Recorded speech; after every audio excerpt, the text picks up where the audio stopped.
In this video, I'm going to be demonstrating all of Ableton Live's core concepts. This is going to give you a running start on how to use the application so that in the next videos coming up, we can start diving more into the creative processes to open ourselves up to opportunities to use some of the more advanced techniques. So the first time you open up Ableton Live, your screen's going to look very similar to mine. You're going to be presented with 4 tracks in total. You can see them up in the top here. We get 2 MIDI tracks and 2 audio tracks. We'll talk about those in detail in just a moment. I'm going to draw your attention to the left side of the window. This window here is called the Ableton Live browser. The Ableton Live browser. This is basically like your music toolkit. All of the pieces of content, all of the clips, audio effects, instruments, all of your tools live inside of the Ableton Live browser. And you take those pieces from the browser and you can arrange them into this main center screen here called the session view, or in the arrangement view. If you want to toggle between the arrangement view and the session view, you can press the tab button on your keyboard, or if you have a copy in your hand and you just can't press that tab button, you can use the buttons up in the top right-hand corner. They're fairly clearly labeled with the horizontal stripes and vertical stripes to indicate which view you're looking at. So just a review, we have the session view, which is the vertical columns, and we have the arrangement view, where time is arranged along a horizontal axis. Let's hop back to the session view. Now, the session view is arranged in these vertical columns, and in other DAWs, digital audio workspaces, like Pro Tools or Logic or Fruity Loops, usually these tracks contain a series of cells where you can place audio effects. In Ableton Live, it's quite unique in the fact that these cells here, called clip slots, aren't for adding audio effects. Instead, they're little places that you can put pieces of audio or MIDI. It's basically like a very complex and versatile looper pedal. So what is MIDI and what is audio? What is the difference between those two?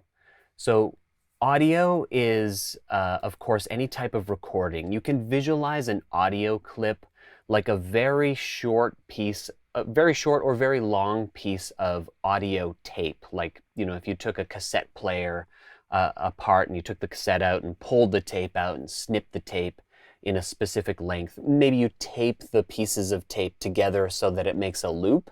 That's kind of what we're working with an audio track. But just remember that an audio track can only accept audio clips, and a MIDI track can only accept MIDI clips. MIDI stands for Musical Instrument Digital Interface. And this example might not work for you, but if you're into country western, or you've seen Westworld, or anything that's kind of similar like that, you may have seen an automatic player piano. It's this upright piano with a roll of paper inside of it, and that roll of paper has these holes punched in it. And as you pump the pedal at the bottom of the piano, it moves that paper roll and automatically plays the piano. So if you know what I'm talking about, you can use that analogy of the paper as being what a MIDI clip is. If you listen to the paper, the paper roll, it's not making any sound whatsoever. But when you combine it with the instrument can receive those instructions and start making some noise. MIDI is exactly the same way, where you can create a MIDI clip where the clip contains a short or a long segment of information describing what the instrument should do. So which note should the instrument play? How long should the instrument hold that note for? How loud should that note be? And the cool thing about MIDI is that you can apply this MIDI information to any different type of instrument. And we're going to go into a lot of detail in this video about how to program MIDI. And by the end of this video, you should feel comfortable with programming short drum loops. Or you can apply that information to something like a melody, a bass line, or even a chord progression if you have some music background already. So let's look at the various areas of the session view window here. So just as a reminder, it's this main window right in the middle. You can visualize this as being your workspace. This is your work surface. When you're building your music masterpiece, you're going to be taking pieces from the browser and you'll be placing them onto your workspace to build your sound sculpture. And this is the same with the arrangement view, but of course you'll be arranging these clips along the horizontal axis across time. I usually use the arrangement view mostly for composing, and we'll be using the arrangement view for the majority of this course. But the session view is an amazing tool for brainstorming ideas. I like to think of it as the brainstorming session view. It's also a really amazing area where you can use it for live performance. If you have some sort of external MIDI controller or drum pad, you can use the session view to be triggering songs and loops and beats and clips and audio samples kind of on the fly to combine these ingredients so you can kind of perform your electronic creations. Okay, so each of these vertical columns, as I mentioned, are tracks. You get MIDI tracks and audio tracks, and you can add as many tracks as you'd like if you're using Ableton Live Standard or Suite. If you're using Ableton Live Intro, you're going to be restricted to a limited number of tracks. So time for some keyboard shortcuts. So if you want to add a new audio track, so one of these guys, just remember, Command-T for track on a Mac, or if you're a PC user, Control-T. It's the most basic version of a track, so it gets a very basic keyboard shortcut. The next step, if you want to use add a MIDI track, you can use Command-Shift-T. Command-Shift-T. If you're on a PC, you guessed it, Control-Shift-T. Control-Shift-T. Okay, if you want to delete any of these tracks, it's fairly easy. You just have to click on the top portion of the track where the name tag is. This is the colored portion of the track. You'll see that it'll change color to indicate that you have that track selected. And then you can go ahead and press the delete key or the backspace key on your keyboard. If you want to select multiple tracks, you can either hold Shift while you select the beginning and end of a range, and that will select all of the tracks in between. This is really great for selecting groups of tracks or just multiple tracks all in a row.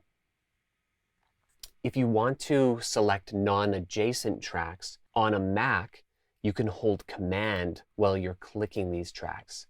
If you're on a PC, the keyboard shortcut is Control while you're clicking those tracks. So I'm going to go ahead and delete all of the tracks except for one MIDI track and one audio track. You can see that when I toggle over to the arrangement view, we have the same two tracks. And the reason why that is that these two tracks are connected in both workflows, but there's a rule that you have to abide by. The rule is that you can only be playing audio from one track per view. So if you have some kind of audio coming from a MIDI track in the session view, you can't have audio coming from that MIDI track at the same time in the arrangement view.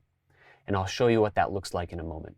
Each track is equipped with basically the same additional areas for adjusting the audio and MIDI routing, for monitoring the signal, and for adjusting the volume and activity of the track. So let's look at the first section here. This area is called the input-output section, or the I/O section. You can toggle this section on and off using these little chiclet buttons on the bottom right-hand corner of the session view and arrangement view window.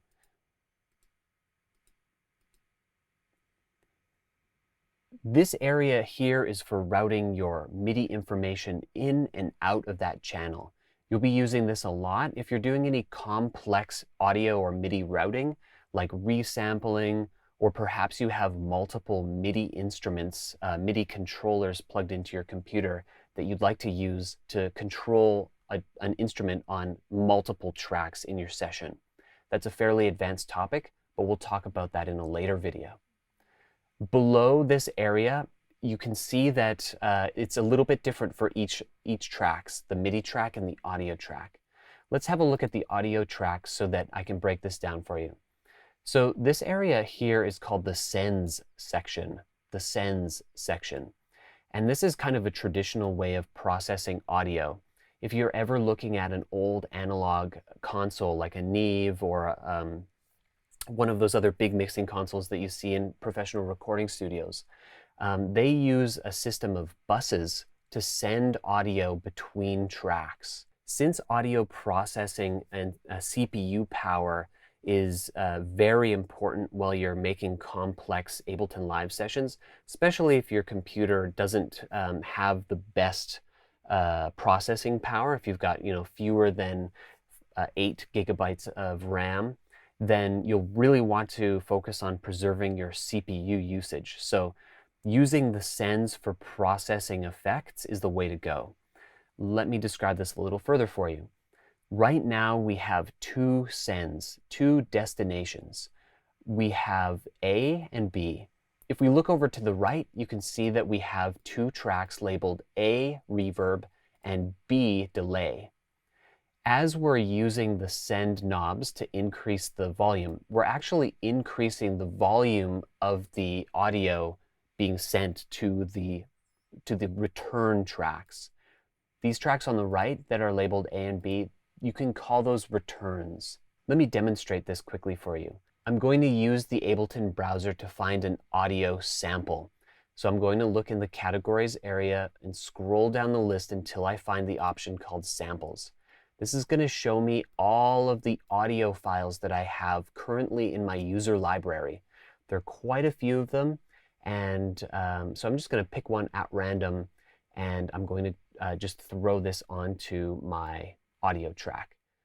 See how I moved this from my browser onto one of the clip slots in the audio track, and now I'm presented with this colored box and a play button called a launch button inside of one of the clip slots.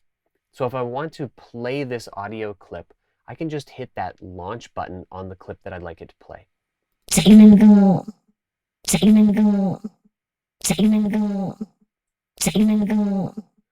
Okay, so that's an interesting audio sample, and you can see that it's looping using this little pizza pie, this little indicator, indicating that this is a loop. So it's just going to continue cycling.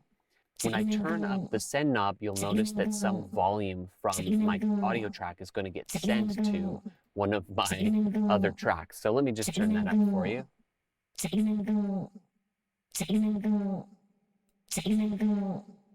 And you can see that there's volume on the reverb channel, and you can also hear that there's some reverb effect being applied to the signal. You can have as many sends and returns as you'd like. If you need to show or hide the sends and returns area, just like the input and output, you can use these little chiclet buttons down in the bottom right-hand corner to activate and deactivate those views if you just need a little bit more space. If you want to add another send and return channel, then you can press Option-Command-T on a Mac or Alt-Control-T on a PC. Alternatively, if you have a coffee in your hand and you can't use the keyboard shortcut, you can always right-click and use one of these commands from the context menu. Now that we've added an additional return track, you can see that we have another knob in the send area for our additional return track. Let's look just below the sends area to the mixer section. You can always increase the height of basically all of the areas of the Ableton Live browser. So if you're finding that it's difficult to see any parameter and control it, there's a good chance you just need to increase the height or width of that area. So what we're looking at Below that is the mixer section. This is where you get the volume slider for the channel. You also get the ability to adjust the pan. What a pan is determining where the audio volume is going to be the most prevalent between the right and left channel. So basically, is it going to be heard by the right ear or the left ear? Is the sound coming from the right speaker or the left speaker? This is a really important tool to use as you're mixing because you'd like to orient your sounds across a virtual sound stage so that you don't have a lot of buildup in one certain area of the soundstage. And then it also makes the mix sound more in depth and more interesting to the listener, especially when they're wearing headphones. Below the pan knob is called the track activator switch. You could also call this the mute button, but basically this either turns on or off the track. And that means that no audio will pass through the track and make it all the way to the master channel and to your headphones. Below the track activator switch, we have this S button. This is the solo button. If you're working on a song and you want to focus your interest on the sounds coming from a single track, you can press the S button to mute all of the other tracks temporarily. This is a really useful tool for composition, especially as your song becomes more and more complex and you have more and more tracks in your mix. Below the S button is called the record arm button or the track arm button. This button here is going to do a couple things. One, it's going to indicate to Ableton Live where any incoming MIDI data should go to. So if you have all of your tracks set to all ins, all channels in the input and output section, then whatever track is highlighted using the arm button is going to receive the MIDI input signal from whatever MIDI controller you might have plugged into your computer. So if I had my MIDI controller plugged in right now and I had an instrument on this track, with this record arm button selected, I would be able to see that there's some MIDI data entering into this channel, and I might even be able to hear the instrument coming from this channel as well. Secondly, if I had some kind of an audio input setup, like let's say resampling, when I hit the record arm button, this is going to arm this track for recording. So it will give me the ability to create a new audio clip or a new audio recording. We'll practice this in a lot of depth in a later video. You'll notice that on the MIDI channel and the audio channel, we have two different types of volume indicators. On the audio channel, you get this volume indicator showing the left and right channel. On the left-hand side, on the MIDI track, you'll notice this vertical line of dots. This is indicating the MIDI input signal. Let me just demonstrate this for you by adding a new MIDI clip to one of the clip slots. I'm going to do this by double-clicking inside of the clip slot that I'd like to add the clip to. I'm given a clip that's 1 bar long, and I'm going to add some sort of a MIDI input here.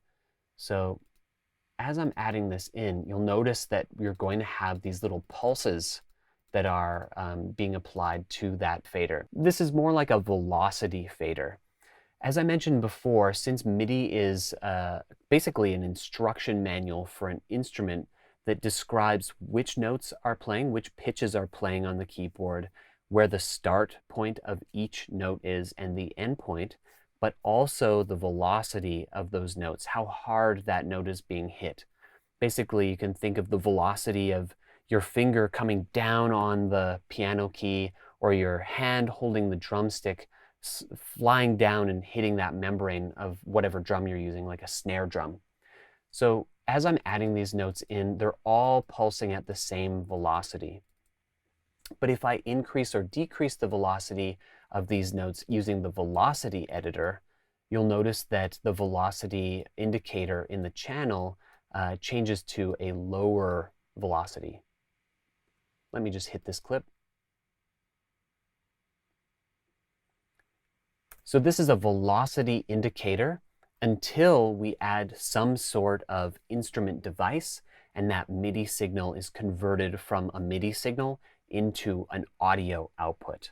Only then will you get the same volume slider that you get on an audio track. And I'll show you that in detail in a moment. Let's talk about the instrument devices that you get, the detail view, and the device view. So as you can see, I have this MIDI clip that I've added here. This is going to be a view that you're going to be working a lot with, especially if you're programming most of your music manually rather than recording. So in this example, I'm going to demonstrate how we can make some type of a drum beat by just programming the notes in. First off, I'm going to look in the Ableton browser for some type of a drum instrument. I'll look through the categories area to find the drums category, and you'll notice that I get presented with a list of icons and device names. So up at the top here, we have this icon that is blank in the middle. This is indicating that this is a single instrument. It's not a group of instruments. It's not a combined instrument quite yet. Below that, you'll notice that the icon changes a little bit. We now have an icon that has some sort of a separation in the middle, showing that this is actually a group of instruments and devices. Hence the reason why at the end of the title, we have .adg. That stands for Ableton Device Group. When you're using Ableton Live, you get the power to create instruments and macro presets that you can save and either sell for a little bit of a trickle income, or you can use them in your own workflow to just speed up your production time. So I'm going to just flick through some of these ADG files, and I'm going to see if I can find a drum sound that I really like. As I'm clicking through these, you're going to notice that at the bottom of the list, you'll get a little preview of the audio sample, and then you'll also get this little button at the left-hand side of that audio preview.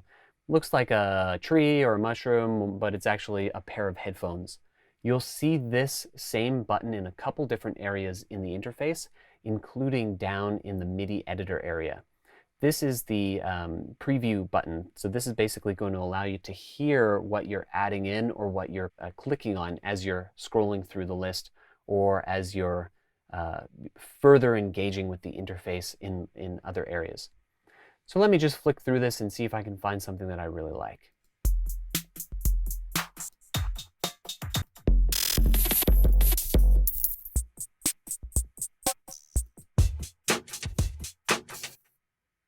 Okay, there are a lot of really great options here, and there are also a lot of really great ways that I can sort the list if I'm looking for something specific. At any time, if you need to sort the list, you can right-click up at the top area here to show the different ways that you can sort your Ableton Live browser list. So date modified, the size of the file, the type of the file. You can give each one of these settings and files a rank. It's kind of like creating your own little playlist of sounds and tools. And then place, which just shows you where exactly that file is located on your computer. I'm going to just switch that back to date modified. Maybe I'll just remove it actually. And I've decided that I'm going to just stick with a classic 909 core kit. Okay, so I've selected my kit that I'm going to use, and I'd like to add it to my MIDI track. So here's the thing with adding devices to a track. And this is going to be really important for you, especially as you're getting started with Ableton Live, so that this technique I'm about to show you is going to save you from accidentally making a few mistakes and then potentially losing some minutes of work. There are a few ways you can add any device to a track, and the preferred way to do this is grabbing the device, dragging it over to the track that you'd like to have it added to, and then just letting go of your click and allowing that to load onto that channel. The next way that you can add a device is by selecting the track that you'd like to add the device to, and then double-clicking the device in the browser. that's going to add the device to that channel that you've clicked. Now, this is my warning. I encourage you to use the dragging option, because as you're working through and manipulating some of the parameters inside of these devices, you might tune something in and make it sound just perfect, after you've spent maybe 10 or 15 minutes on something, getting it completely dialed in. And then if you're in the habit of double clicking stuff, the next time you go into your browser and you're looking for something, you might accidentally double click something, and boom, all of the work that you had done to get that last sound just completely dialed in is lost. And if you don't notice that right away, you could be working on your song for, half an hour, an extra hour, whatever that might be, and then, there's no point in going back to recover that using undos, because you'll just end up losing even more work. That's my word of warning. I highly encourage you just to drag the device onto the track. And you can drag the device onto anywhere along this vertical column if you're in the session view. And if you're in the arrangement view, you can drag this anywhere along this horizontal row. So the reason why the view has changed here, as you probably noticed, you can see that the horizontal rows that these tracks are on are grayed out. And this ties back to what I had mentioned before, where the rule with using the arrangement view and session view is that you can only have sound coming from one view at a time per track.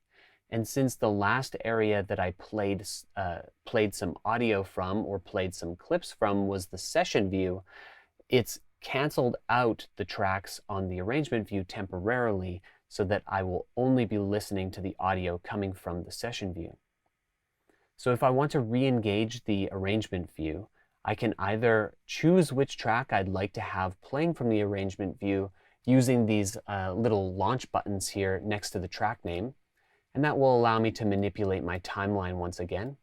Or if I want all of the tracks to go back to the arrangement view, I can press this cleverly named button, the Back to Arrangement View button, and that will return all my tracks back to the arrangement view. In this case, we're going to continue working in the session view, and we're going to continue working on our drum beat. So I'm just going to hop back up to the 909 core kit, throw it onto this track, and I'm going to begin by making some type of a beat. Just to start fresh so that you get a little bit of repetition here, if you want to add a new MIDI clip into your clip slot, you can double click that clip slot, or you can right click and choose Insert Empty MIDI Clips. Anytime you want to delete something, just like adding or removing tracks, you can press the delete button just by selecting whatever you'd like to delete, and then hit that delete or that backspace button. Okay, let's look at the MIDI editor here. So this bottom view is another very important area that you'll be using a lot. This is called the detail view. And the reason why it's called the detail view is because it gives you a detailed look inside of the clip that you have selected. The detail view looks different between audio clips and MIDI clips. And let me show you why. So in a MIDI clip, the detail view looks like this. This is the MIDI editor, and on the left-hand side, we get the piano roll. These are two terms that you'll hear in most tutorials, and as you get familiar with the interface, I'll be using those terms quite often. So once again, this is the MIDI editor, and the piano roll is on the left. When we look at an audio clip, and I can just access that clip by double-clicking it, you can see a detailed view of what that audio sample actually looks like. And when you hit play on any of these clips, you can see that in the detail view of that clip, you'll get a little playhead that'll move from left to right. If you want to stop any of the clips that are currently playing, you can either hit any of these stop buttons in empty clip slots, or you can press the track stop button down at the bottom just above the mix area. So let's jump back to the MIDI editor and continue working on our beat. So you'll notice that on the left-hand side in the piano roll, because we have a drum device added to this track, Ableton Live has been so kind to provide us the names of each of the samples that are in each of the pads. Let me show you what I mean here. It's time for another keyboard shortcut. Just like toggling between the arrangement view and the session view using Tab, we can press Shift Tab to toggle between the device view and the detail view, the device view and the detail view. Every track has a device view and a detail view. The detail view, as I mentioned, will either show you a preview of the audio or the MIDI that's on that track, and the device view will show you all of the devices that are located on that channel. The device view is what we're looking at right here on the audio track. All of my tracks, when I create a new one, I have Ableton Live set up so that it will add one device on there. It'll add the auto filter device. The important thing to remember about using the device view is that audio and MIDI travels from the left side of the screen over to the right side of the screen, kind of like you're reading a book. So this is going to be important in later lessons, but I just wanted to plant that seed early on so that you know where the signal is flowing, where it's coming from, where it's going, Cotton Eye Joe. Okay, if you have a coffee in your hand and you can't use Shift Tab, you can always use these tabs down in the bottom right-hand corner, just like the tabs on a web browser, but I guess upside down. You can click these to move between the two views. Also, just like showing and hiding the input and output section, the sends and returns, the mixer area, and a few other areas that we'll talk about later, you can use these larger arrow buttons, these triangles, to fold and unfold bigger windows inside of the interface. I'll often remove some of these when I need just a little bit more visual real estate. As you're getting started with Ableton Live, I highly recommend that you use this info area down in the left.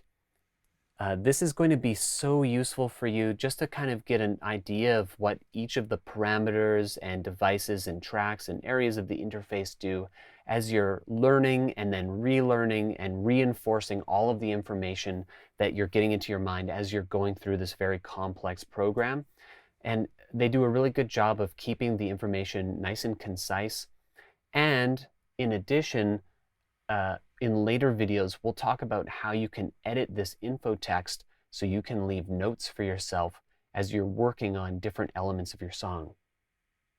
Okay, let's hop back to the drum kit and let's use our keyboard shortcut to toggle to the device view, Shift Tab. So what we're looking at here is a combination of instruments and effects. This is the 909 core kit, and Ableton Live 11 has arranged it in a very easy to use way, already set up with macros. But what I'd like to draw your attention to on this is the pad area. These collection of squares are called pads, and each one of these squares contains an instrument and an effect. Additionally, every one of these pads are assigned a note name. So if you can visualize a piano keyboard with me, each one of the keys on a piano have a name from C to B.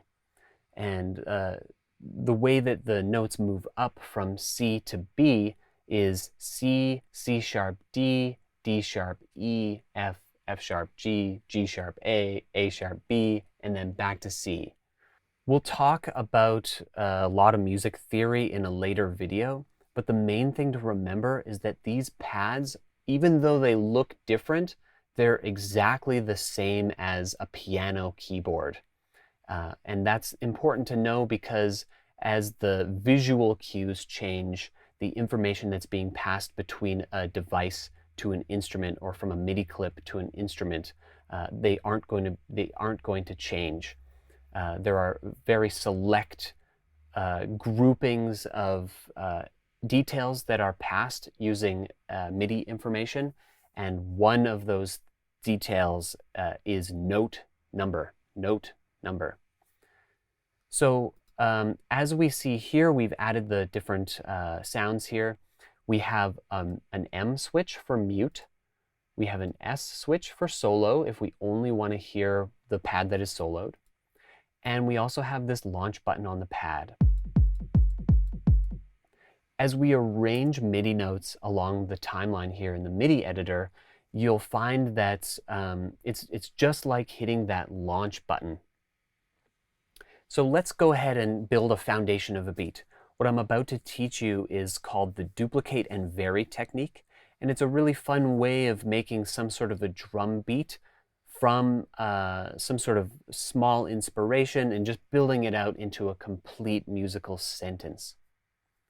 So as you can see in the MIDI editor, we are presented with a lot of information here. So up at the top portion of the MIDI editor, you can see this arrangement of numbers: 1, 1.1, 1.1.3, 1.2, all the way to the end. And what this is indicating is that we have a 1-bar MIDI clip. 1 bar. So that would be a single count. 1, 2, 3, 4. If we're applying this single bar to some sort of a drum beat, we might be able to fit something like 1, 2, 3, 4. It's not a long loop, but it's the foundation of a beat. So let's start with the two kind of most important sounds in most electronic music, definitely rock music, is the bass drum and the snare drum. So the bass drum is a low thumpy sound, and the snare drum is that high crack.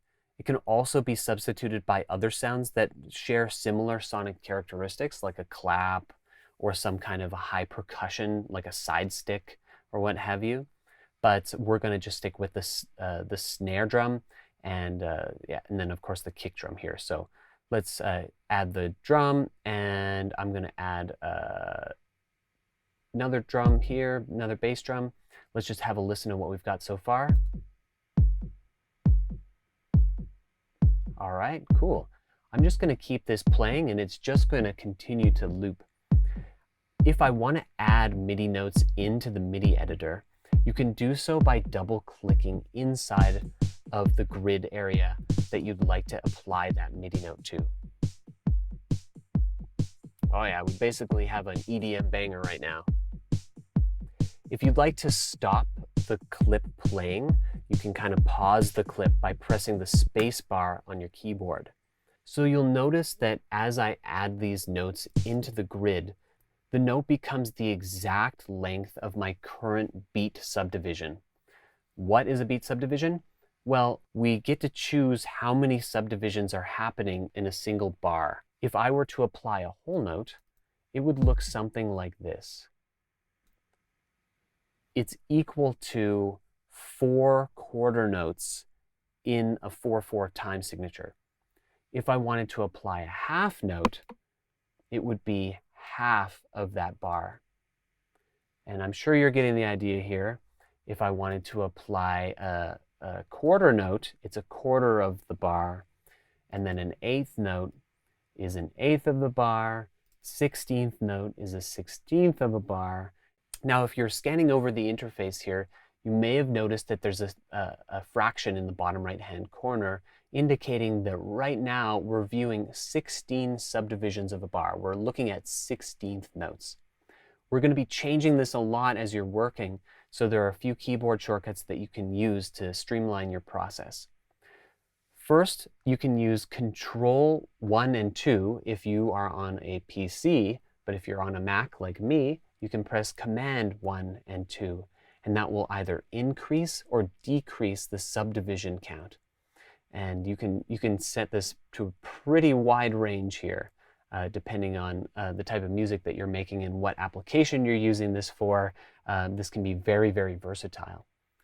If you have a coffee in your hand, like I do right now, you can right-click on the grid, make sure you're clicking outside of any of the MIDI notes. Make sure you're actually clicking on some of this gray area in between the notes, and that will give you the correct context menu where you can select the type of grid subdivision you'd like. Now there are two types of grid subdivisions. There's fixed grid and there's adaptive grid. I encourage you to use fixed grid, especially as you're getting used to this, because this is going to give you the ability to see these selected subdivisions at no matter what zoom level you're at. Whereas if you're using the adaptive grid, it's going to give you more and more subdivisions as you're zooming in and out. Notice how that is coming up there? For me, it's kind of like you're falling into a fractal, and it makes it really difficult to kind of know what kind of note you're using over time. And so I usually just stick with the fixed grid options. So just as a review, Command 1 and 2 will increase and decrease. On a PC, it's Control 1 and 2. If you'd like to switch to triplets, you can use Command 3 if you're on a Mac, or Control 3 if you're on a PC. And you'll notice that as we switched it to triplet, that we got a T next to our fraction in the bottom right-hand corner. If you don't know what a triplet is, basically what it is it's adding 3 notes in place of 4. Triplets are used commonly in dubstep and can be very useful if you're creating some kind of groovy and loose sounding drum fill. So once again, Command 3 will toggle on and off triplet mode. If you're on a PC, Control 3 will toggle on and off triplet mode. If you want to deactivate the grid altogether, you can use Command 4 on a Mac or Control 4 on a PC. These same commands work inside of the arrangement view. This is going to be very useful for you when we start playing around in the arrangement view. But just remember that because a lot of these keyboard shortcuts are focus-based, meaning you have to click in the area that you'd like the command to be applied, you just need to make sure to click inside of the arrangement view before you use the keyboard shortcut. Otherwise, you might accidentally be just increasing and decreasing the grid value inside of your MIDI clip that you have, and wondering, why isn't it changing in the arrangement view? Great. Let's toggle back over to the session view, and we'll continue. I can see that I've got 1 bar in this beat time ruler up at the top. You'll also notice that when I hover my cursor over this area, that I get a magnifying glass icon.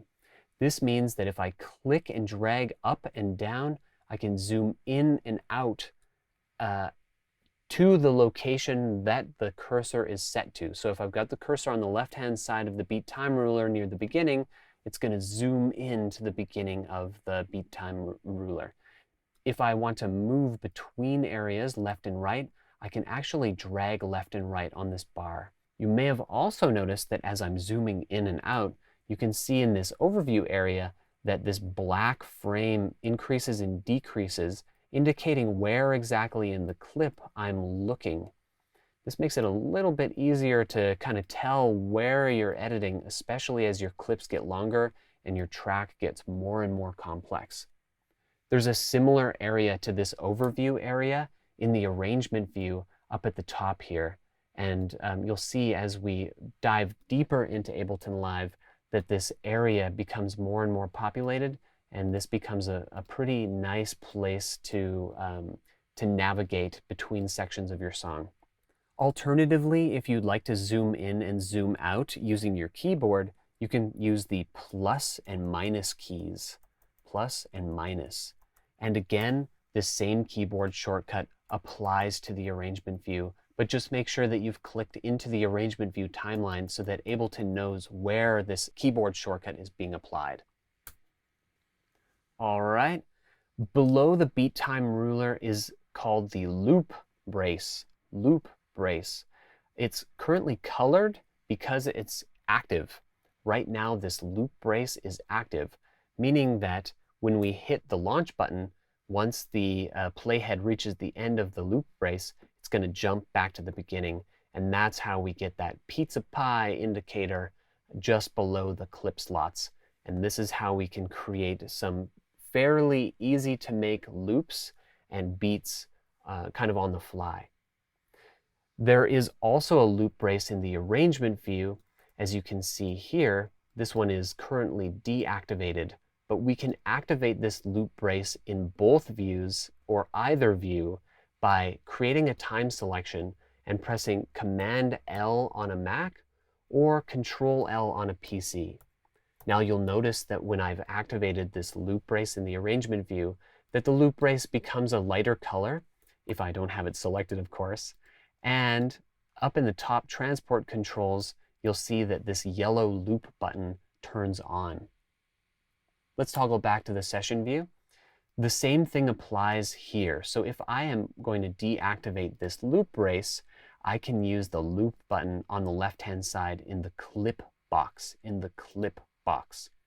You'll notice that the loop brace turns into a desaturated gray color, indicating that this loop is no longer active, and we've lost our pizza pie time indicator in the track area underneath the clip slots, indicating to us that once the time runs out, that the clip will automatically stop. Let's see how that looks.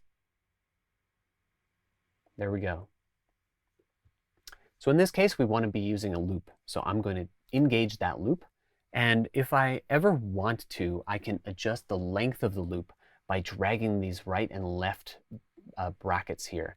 That's going to increase the length of that loop, and it's going to affect how the playback marker plays back the audio that's inside of the clip. All right, so we've got our loop set currently at 1 bar, and I'm going to add some kick drums on every quarter note. So I'm going to use Command 2 to set to quarter notes. And I'm going to use the first way of adding MIDI notes in just by double-clicking inside of each one of these subdivisions of time. Now, if we listen to that, sounding pretty good. Now I'd like to add a snare drum on every second quarter note. I'm going to do that by double-clicking again, and let's listen to the results. Sounding pretty good. Let's add a hi-hat. I'm going to add a closed hi-hat. That's this guy here. And I want to add a closed hi-hat to every second eighth note. So that means I'm going to set the grid to eighth notes, and I'm going to add one into every second subdivision. So I'm going to skip one every time. So Command 1 on Mac, Control 1 on a PC, and I'll just double click in here to add a note. Now, I have accidentally added a MIDI note in the wrong location. Right now, I'm triggering another snare drum where I intended to add a note on the closed hi-hat. So I can either double click this note to remove it, or I can delete it to remove it and then add one on the closed hi-hat. Or I can select that note and use the up and down arrow keys on my QWERTY keyboard to move the note up and down and left and right, where it will also lock into my current grid subdivision, my time subdivision. If I have a bigger subdivision or a smaller subdivision, it'll move it in slower increments. So in this case, I'm going to move it up to the closed hi-hat. And if I ever wanted to move a note up a larger increment, if I wanted to move it up a whole octave, for example, I can hold Shift and press up and down, and that will move it in very large increments. If I hold Shift while I'm pressing left and right, it's going to increase and decrease the length of that MIDI note. Okay, so I have set my closed hi-hat where I would like it, and I'm just going to add another one here on every second eighth note. We're going to listen to this now, and you'll hear some boots and cats. Boots and cats and boots and cats. All right, that's sounding pretty good. I would call this the foundation of a beat. This is the foundation. This is sort of the main theme and tying combination and pattern of notes that give you, I'd say, maybe the genre of music in a way. So let's elaborate on this. In music, we're speaking in sentences of sound. We're speaking in sonic sentences. So in a novel or in some type of a story, when you're writing sentences, each sentence should be a certain length to be a complete sentence. In music, those sentences are usually 8 bars long. So that's what we're going to build up to. We're going to build an 8-bar musical sentence, and we're going to finish it off with a musical punctuation mark. And you'll see how this all works using the duplicate and vary technique. So on the left-hand side, you'll notice that we get options to adjust the start and end marker of our clip. We have 3 digits. These are indicating bars, beats, and 16th notes. It's saying that the first beat is at the first bar, the first beat, and the first 16th note. And the end of the clip is at the second bar, first beat, and first 16th note. We can move these by adjusting the parameters that are inside of these boxes, or we can do this manually by dragging the start and end markers inside of our view. That's going to adjust the start and end of our clip. Now below that, as we talked about, this is the loop button. And below that, we get the option to adjust the length of that loop. We can adjust it just the same way that we adjusted the start and end markers by adjusting these numbers inside of the boxes. Or, as I mentioned before, we can adjust the loop brace, which I find is just a little bit easier to do.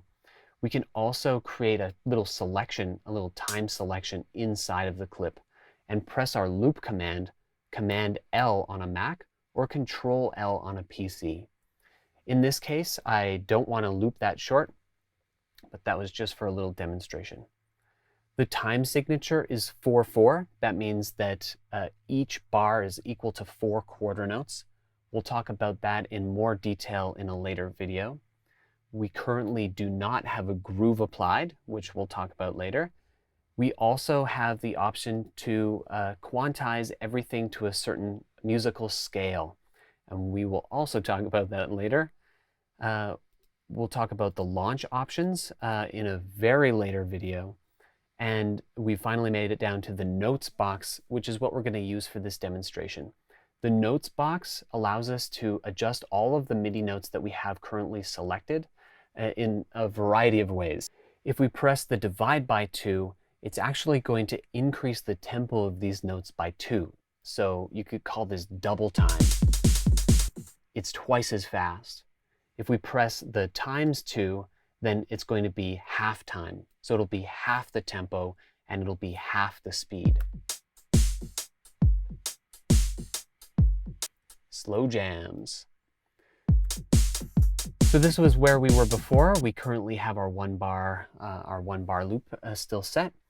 We also have the option to reverse the MIDI notes, which is pretty fun. It'll just take all of the notes and switch them from the left side of the clip to the right side of the clip, or from the left side of your selection to the right side of your selection.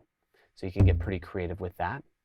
Just like the reversing things from the left to the right, we have the ability to invert the notes, which means it's going to flip it upside down from bottom to top. This is also a really fun technique for coming up with new ideas and setting yourself up for happy accidents. Legato will lengthen the notes as long as they can get before they hit the next note in the sequence. And the duplicate button is exactly what we're looking for. We're going to press the duplicate button. That's going to duplicate the length of the clip, and it's going to duplicate the contents that are inside of that clip. So you can see now we have the beat time ruler up at the top, indicating that we have 1 and 2 bars of information. Let me play this for you. So it plays our sequence twice before it loops back to the beginning of the sequence. In the duplicate and vary technique, we're going to make some kind of change to the second half of the clip by either adding or subtracting notes.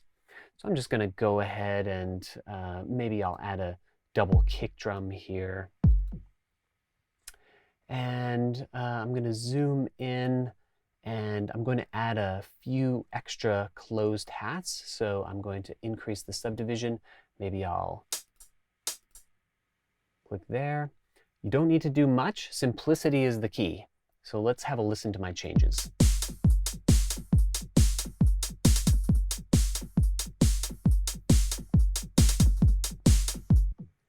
Cool. I like that, but I think it would sound cool if the hi-hat was in a triplet pattern. So I'm going to use Command 3 to switch to a triplet pattern on my Mac. You can use Control 3 on your PC. I'm going to increase the subdivision until I see what I'm looking for here, which just so happens to be 8th note triplets. I'm just going to move that hi-hat over to the middle. Now you'll notice that when I move that over, it covered over the beginning of the next MIDI note, meaning that it actually overwrote that MIDI note because the sound that is produced by the instrument is triggered by the on message of the MIDI note. That is the left-hand side of this rectangle. The right-hand side of the rectangle is the off message. So you can visualize the left-hand side being the moment your finger presses down on the piano key, and the right-hand side is the moment your finger lifts off of that piano key.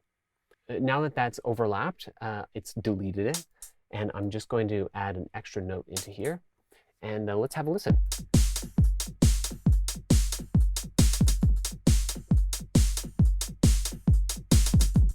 Cool, that's interesting. I might adjust my bass drum a little bit too now that I've got some triplets happening there.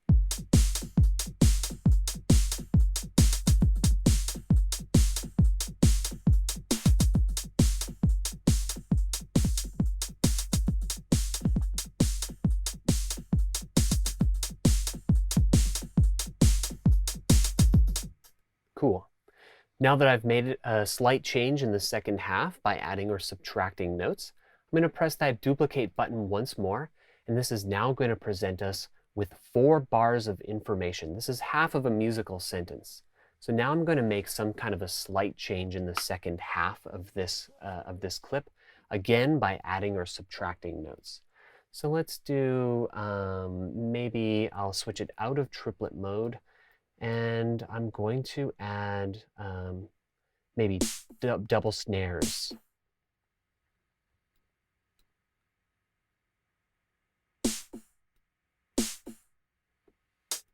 And I'm going to delete these hi-hats. And maybe I'll just move that one over. And I'll also move this bass drum. There we go, let's listen. We're almost there.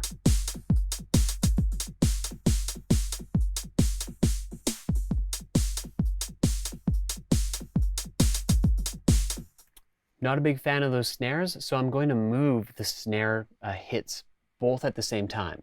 I'm going to click on the note that I want to move.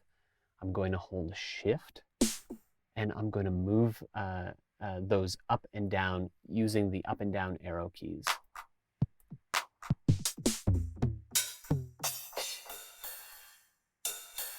That sounds cool. Let's use those. I don't want to play the clip back from the beginning again, so I'm going to use what's called the scrub area to play from a specific point inside of that MIDI clip. You can do this by putting your cursor just below the loop brace, and you'll notice that you'll get this little speaker icon that comes up. When the speaker icon is present, when I click, it will immediately start playing from that location inside of the clip. This is the same thing that will happen if you put your cursor up in the scrub area of the arrangement view. So let me show you how this works. I'm going to start playback from the beginning of bar 3 inside of my clip.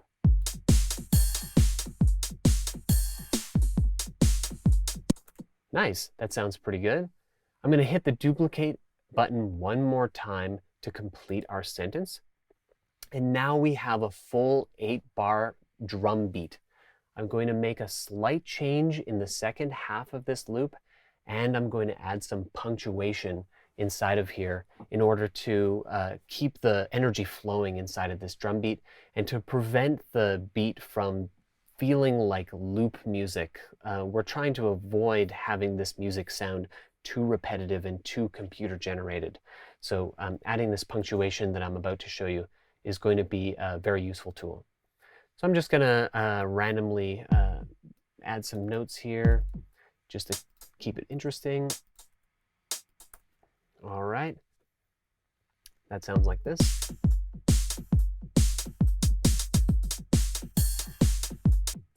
I'll do the same here as we're building up to that punctuation I was telling you about.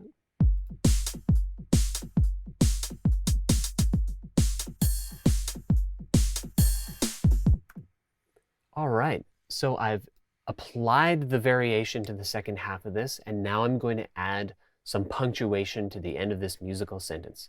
So you get to choose if you're going to use maybe like a period or an exclamation mark, question mark perhaps. Of course, these are all interpretable comparisons, but what I'm going to do is show you how you can use a velocity ramp to create a fairly familiar drum fill for this loop. So I'm just going to select all the notes that are inside of this last bar of our 8-bar loop. And I did that by using the elastic band select tool.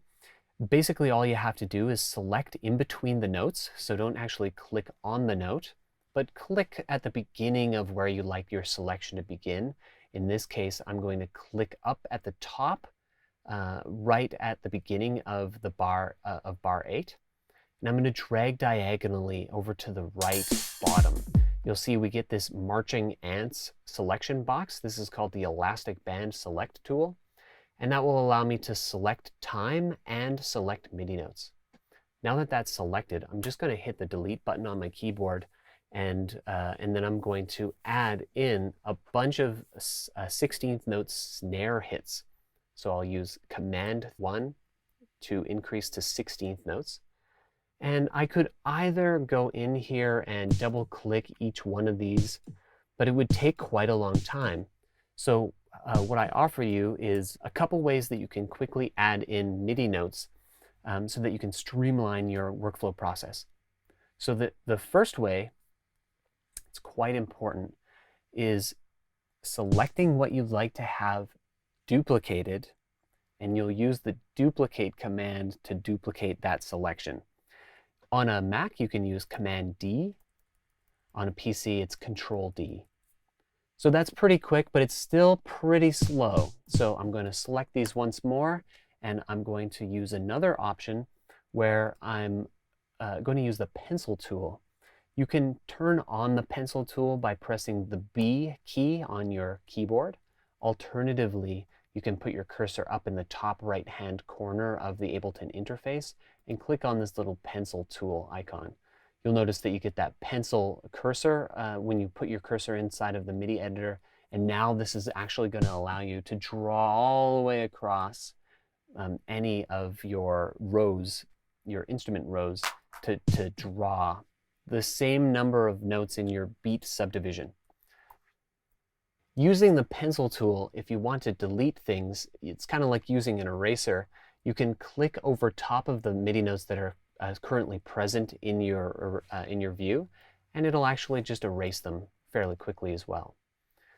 There's one thing I'd like to bring to your attention when you're using one of the other commands that I had showed you before, the duplicate command, where if you're using the duplicate command, it's going to be really important to be aware of what amount of time you're selecting and duplicating. What I mean by that is that if, for example, we have this pattern right here of MIDI notes that we'd like to apply all the way across our pattern, we need to be sure that we're going to be duplicating the correct length of time. Let me show you what I mean. So if we have this pattern here and I just select all of these notes and press duplicate, you'll notice that the notes get duplicated in a way where it just butts this note selection up directly to the end of the selection that you're duplicating. This is not my intended outcome for this duplication effect. Instead, I'd like to have these notes duplicated again starting from 8.3. So I'm going to create a time selection that selects the MIDI notes and also selects the correct amount of time. So I'm going to create this selection around the MIDI notes. I'm going to drag this all the way to the beginning of 8.3. And you'll notice that up at the top here, we get this light blue vertical bar. Might be a different color on your interface if you've played around with some of the color options in the preferences panel. But what this horizontal bar is indicating is the length of time that will be duplicated or copied if you use any of these keyboard shortcuts. So I'm going to press Command D to duplicate. Of course, on PC, it's Control D, and that's going to duplicate that selection. I can do this as much as I want, and it makes it really easy to make drum beats that are very cyclical. Let's go back to making this punctuation, this drum fill that I was telling you about. So I'm going to use the pencil tool again and drag across here. And now I'm going to draw your attention down to the velocity editor that we were talking about before. You get the ability to apply a velocity value from 1 to 127, 1 being the lowest velocity or the quietest velocity, and 127 being the very loudest, the loudest velocity. So I'd like to adjust the velocity of these MIDI notes in an upward ramp. And there are a couple ways that I could do this.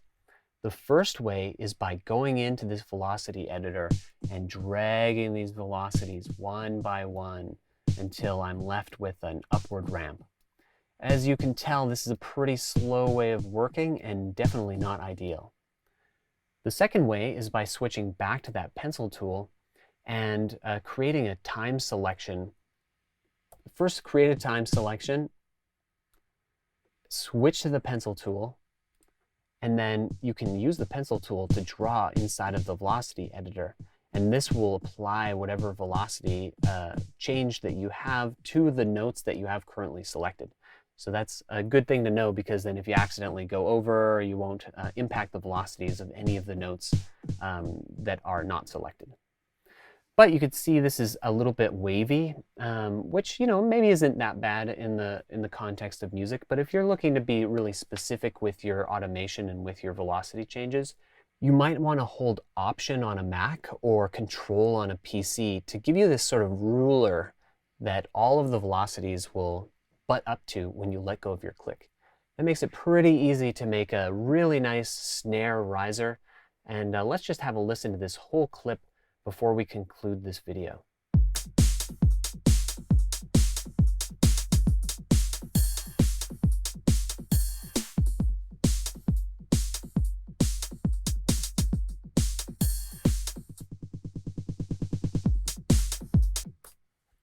All right, I encourage you to try this at home.